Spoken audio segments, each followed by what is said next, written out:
Those leaders lunching today then with the NATO Secretary-General Mark Rutte and dining as well with the British Prime Minister Keir Starmer later. The event, the whole event, if you like, is being billed as a retreat devoted to defence rather than a formal summit aimed at open discussions without any official declaration or decisions. NATO leaders, hoping for calm from Trump, have had rather a rude awakening as Trump threatened to annex part of the territory of Denmark, Greenland, of course, Denmark, a NATO ally. They're still scrabbling then for an adequate response. Talk about that with our Chief Foreign Editor, Rob Parsons, who joins me now here on set. Rob, just how alarmed do you think, first of all, do you think US allies should be? Well, you know, the threat over Greenland has really set the cat among the pigeons in Europe, no question about it. And they know Donald Trump from the past. It's not like he's an unknown quantity anymore. They know from his past that he's liable to do unexpected things and to force them through. Dave Keating talking about tariffs last time round. This time round, he's threatening them again, but they're going to be much more severe. Nobody in Europe doubts that he's capable of going down that road. Nobody doubts that he is capable of pushing the United States towards annexation of Greenland, although it's thought pretty unlikely. They are taking this really seriously indeed. And the question is, how do you respond to it? Because, after all, the United States remains and will remain Europe's major ally.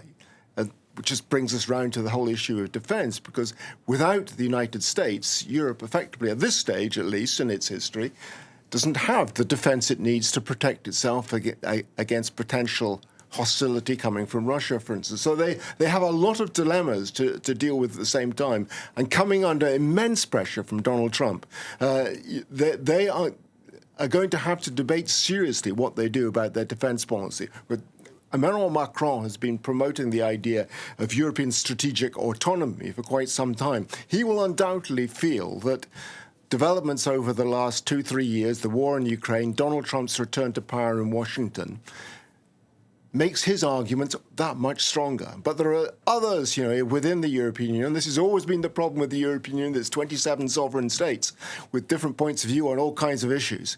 There are others who see things completely differently, as we heard Dave just saying now. The East Europeans, Germany to a degree, the so-called Atlanticists, United Kingdom, who's invited to this meeting today as well, first time since Brexit happened, who want to preserve that relationship with the United States and see, for instance, purchasing US weaponry as a hook to make sure that the United States remains committed to the defence of the European Union. We buy your weapons, you defend us.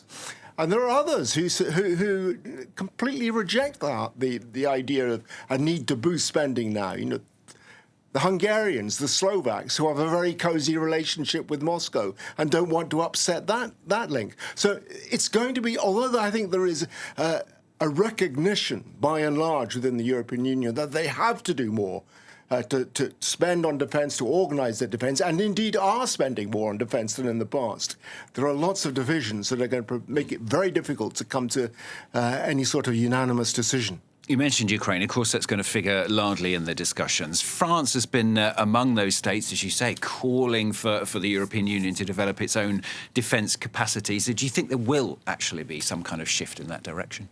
I think there has to be. I think there is a recognition that the European Union has to start developing its own defence capacity. One of the big problems in the supply of Ukraine over the last few years is that the European Union, despite having the will to give weaponry to Ukraine, has simply not had the military-industrial capacity to produce the artillery shells, the weapons, to back up its promises. And I think the recognition is there now that they have to start doing that. Germany, over the last year or so and going forward to 2025, committed to spending 100 billion euros on improving its defence. That's a huge shift for Germany.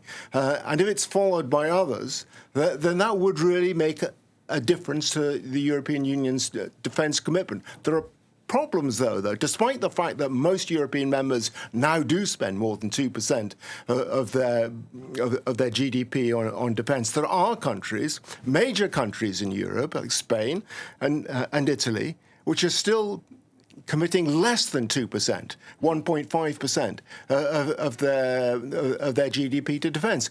Until the European Union can get unanimity on that, it's always going to be a problem. It's always going to make life difficult for it to get a strong position on defence, despite the threats coming from Russia and despite the problems being created for the European Union by Donald Trump.